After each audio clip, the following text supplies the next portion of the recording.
আপনারা সকলেই জানেন যে বিগত কয়েকদিন আগে এখানে আরজি কর হসপিটালে একটা দুর্ঘটনা ঘটেছে। একজন মহিলা, তার সাথে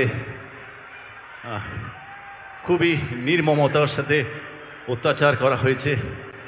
এবং আমি সকালে আজকে সোশ্যালেও পোস্ট করেছিলাম, আবারও বলছি যে আগামী আর কিছুক্ষণ পরে স্বাধীনতা দিবসে আমরা পা দেব, কিন্তু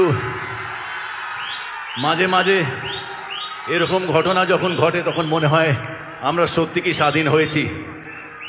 তো তাই আমাদের হাতে যতটুকু আছে, আমরা এখানে উপস্থিত যারা আছি তারা সকলেই সেই মহিলা, তার পরিবারের প্রতি, তার আত্মীয় পরিজনের প্রতি আমরা যদি তার পরিবারের শান্তি কামনার জন্য, আমাদের রাজ্যের শান্তির কামনার জন্য 1 মিনিটের জন্য যদি নীরবতা পালন করি, আমার খুব ভালো লাগবে।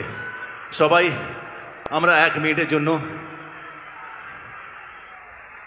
Thank you very much, thank you. আমরা 1 মিনিট নীরবতা পালন করছি, একটু টাইম দেখে নিও প্লিজ। হয়ে গেছে, থ্যাংক ইউ ভেরি মাচ, ধন্যবাদ।